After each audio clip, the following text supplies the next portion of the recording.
తిరుపతిలో మొట్టమొదటిసారిగా జాతీయ స్థాయిలో మహిళా సాధికారతకు సంబంధించి ఒక కాన్ఫరెన్స్ నిర్వహించడం జరుగుతుంది. మా అదృష్టం ఏమిటంటే అది స్వామివారి పాదాల చెంత నుండి ప్రారంభం కావటం అన్నది నిజంగా అది మా అదృష్టంగా నేను భావిస్తున్నాను. ఆ వెంకటేశ్వరుని అనుగ్రహం, వారి ఆశీర్వాదం మహిళా శక్తి మీద ఉండాలి అని చెప్పి ప్రార్థిస్తున్నాను.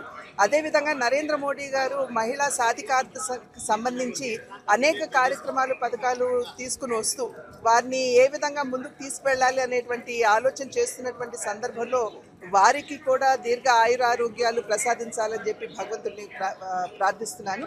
అదేవిధంగా ఏదైతే మహిళా శక్తి ముందుకు వెళితేనే భారతదేశం ఆర్థికంగా కావచ్చు, సామాజికంగా కావచ్చు పురోగతి చెందుతుంది అని చెప్పి మనం అందరం కూడా భావిస్తున్నాము. ఆ విషయం కూడా భగవంతుని పాదాల చెంత పెడుతూ ఖచ్చితంగా వారి ఆశీర్వాదాలు మన అందరి మీద ఉండాలని చెప్పి ప్రార్థిస్తూ సర్వేజన సుఖినో భవంతు.